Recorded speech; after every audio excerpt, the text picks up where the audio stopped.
Dawn Sturgess, the day before she was killed by the Kremlin, an unintended victim of an attack by a hostile state.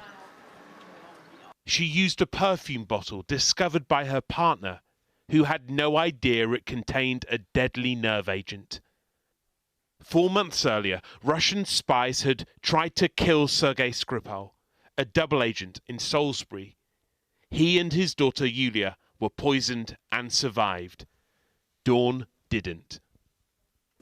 The inquiry bore only one name, but it could have been many hundreds killed by Russia during this operation. Those who authorized the mission, up to and including, as I found, President Putin, there is a direct causal link between the actions of all those individuals and Dawn Sturgess's death. And they, and only they, bear moral responsibility for it. At the moment that blame for a nerve agent assassination fell on Vladimir Putin, he was stepping onto a red carpet in India.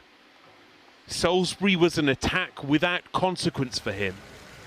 Even now, 7 years on.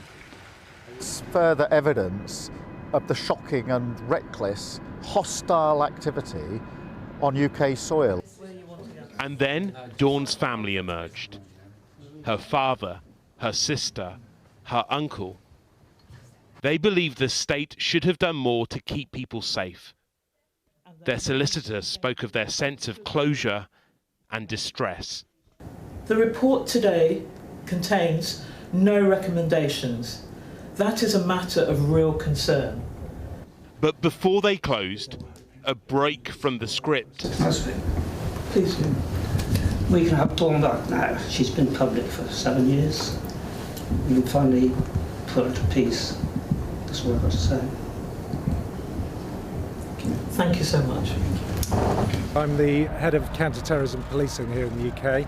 Neil Basu led the investigation at the time. The case handed over to Scotland Yard by police in Wiltshire. When an enterprising young detective in their main office had done some simple Google searching on who Sergei Skripal might be, and they'd realised at that point the spy swap story comes up. The inquiry criticised the way Sergei Skripal was protected while living openly under his own name.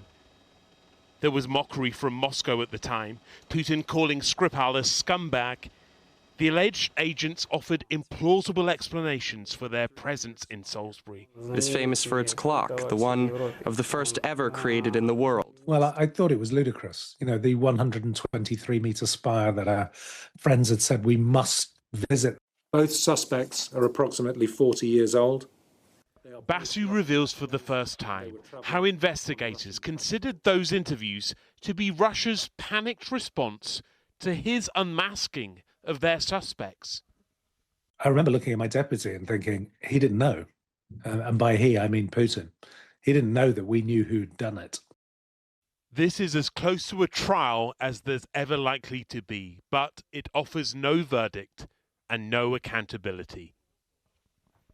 Monroe is with me now, and fascinating insights there from Neil Basu. But we should talk about these new sanctions that have been put on the GRU. I mean, will it make any difference whatsoever? No, they won't. And this sounds like a significant piece of action against the entire GRU. But in many ways, we've been here so many times before. We've had round after round of sanctions, the annexation of Crimea, the attack in Salisbury, the further invasion of Ukraine in 2022, and many rounds ever since.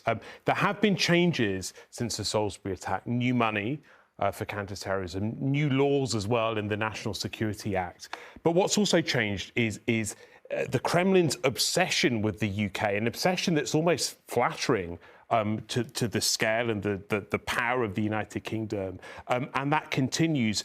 But of course, so much of this inquiry has been held behind closed doors that there may be answers to some of those questions that we simply don't know.